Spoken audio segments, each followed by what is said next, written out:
السلام علیکم ورحمۃ اللہ وبرکاتہ۔ واہ کرونا وائرس واہ، تو نے زندگی گزارنا سکھا دی۔ جو چیزیں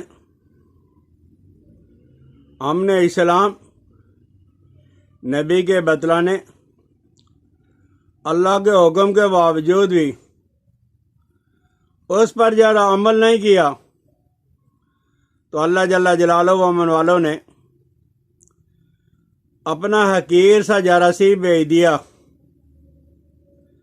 اور فوراً ہی لوگوں نے اس کا حکم مان کے اس پہ عمل کرنا شروع کر دیا۔ حضرات محترم، اللہ کے رسول صلی اللہ علیہ وسلم نے آج نہیں، آج سے 1400 سال پہلے اور بے شمار دفعہ یہ کہا تھا کہ دن میں کم از کم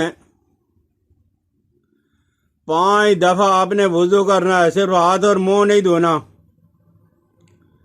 لوگوں نے اس کی پرواہ نہیں کی، نہ وضو کیا نہ نمازیں پڑھی۔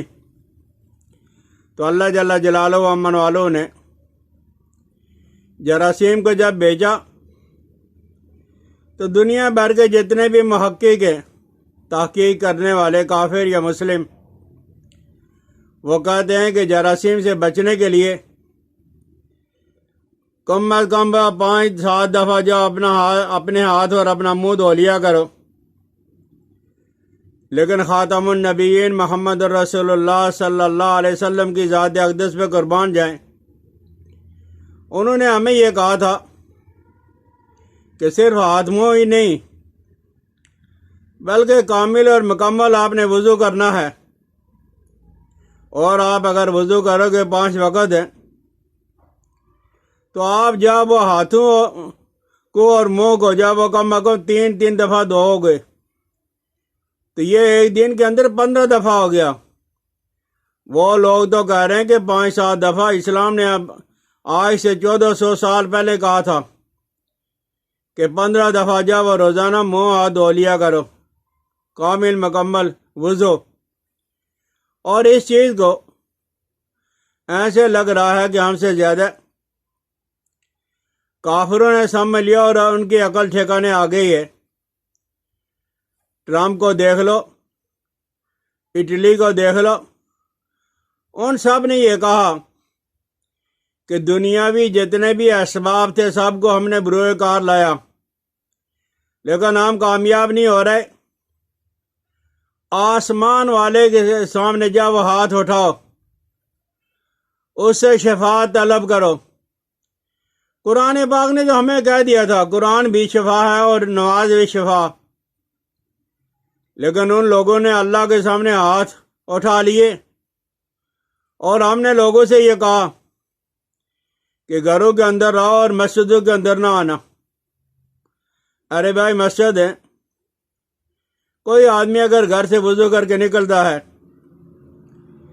تو فرشتے ان کے لیے دعائیں کرنا شروع ہو جاتے ہیں۔ بعض روایات کے اندر یہ آتا ہے کہ فرشتے آپس کے اندر جھگڑا کرتے ہیں کہ اس کے نیکی جا وہ میں لکھوں گا۔ اور حدیث میں یہ بھی آتا ہے کہ بندہ مومن جب سجدے میں ہوتا ہے تو گویا وہ اس کیفیت میں ہوتا ہے، اس حالت کے اندر ہوتا ہے گویا بندے کا سر جا وہ اللہ کے قدموں کے اندر ہے۔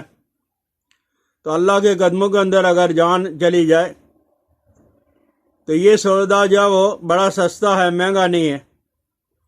ہم نے جانا تو ہے، اینما تکونوا یدرککم الموت ولو کنتم فی بروج مشیدہ۔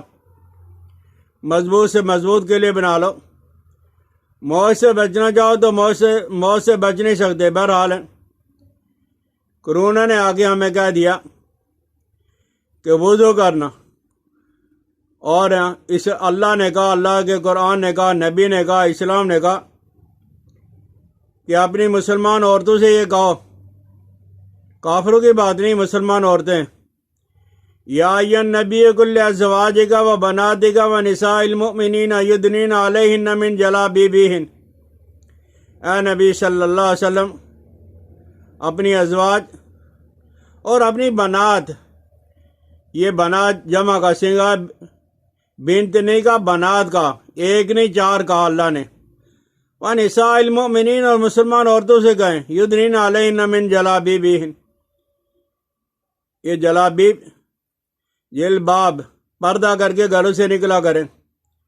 جب عورتوں نے نہیں مانا تو اللہ جل جلالہ و امن والوں نے آج عورتوں سے بھی اور مردوں سے ہی پردہ کرا دیا، نقاب پہنا دیا، ماسک پہنا دیے۔ اللہ کی نہیں نہ مانی تو اللہ نے دکھا دیا، اگر اس طریقے سے نہیں مانا تو اس طریقے سے وہ تمہیں ماننا پڑے گا۔ حضرات محترم، اللہ کے ماننے میں حضرت موسیٰ علیہ السلام کے زمانے میں افلاطون حکیم، افلاطون طبیب، فلسفی، بہت بڑا فلسفی تھا، اور اس کے دماغ کے اندر ایک بات بار بار آتی تھی کہ اگر آسمان کو کمان بنایا جائے، کمان وہ جس سے وہ تیر پھینکے جاتے تھے، آسمان کو کمان بنایا جائے، اور جتنے بھی پریشانی ہیں، جتنے بھی وائرس ہیں، جتنے بھی جراثیم ہیں، جتنے بھی بیکٹیریا ہیں، جتنے بھی بیماریاں ہیں، وہ ساری کی ساری بیماریاں تیر بن جائیں، اور ان کو چلانے والے اللہ جل جلالہ و امن والو ہوں تو انسان بچ کیسے سکتا ہے؟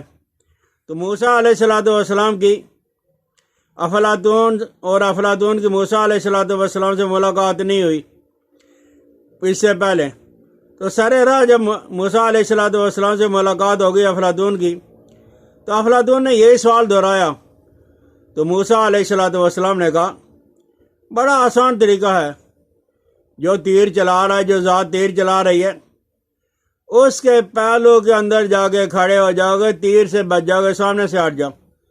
حضرات محترم، پہلو کیا ہے؟ مسجدوں کو آباد کرنا، ذکر اور اذکار کرنا، رونا اور دھونا۔ اللہ ہماری حفاظت فرما، ہمارے گناہوں کو معاف فرما۔ تو جب انسان اللہ کے پہلو عبادات کے اندر، مساجد کے آباد کرنے کے اندر لگ جائے گا تو انشاءاللہ العزیز دنیاوی اسباب اگر ختم ہو جائیں گے تو اللہ کے ہاں نہ نہیں ہوگی، ہاں ہوگی۔ صرف ہمیں وہ اگر یہ سلیقہ آ جائے کہ اسباب کے ساتھ ساتھ، بلکہ اسباب سے بھی پہلے اللہ جل جلالہ و امن والوں کو راضی کرنے کا اہتمام کیا جائے، اللہ جل جلالہ و امن والوں ہمیں سمجھنے اور عمل کرنے کی توفیق عطا فرمائے۔ اللہ بیماریوں سے محفوظ فرما دے، اللہ وباؤں سے محفوظ فرما دے، یا اللہ کرونا سے محفوظ فرما دے، اس طرح کی اور بھی جتنی خطرناک بیماریاں ہیں ہمیں بھی محفوظ فرما دے، ہمارے ملک کو بھی محفوظ فرما دے۔ السلام علیکم ورحمۃ اللہ وبرکاتہ۔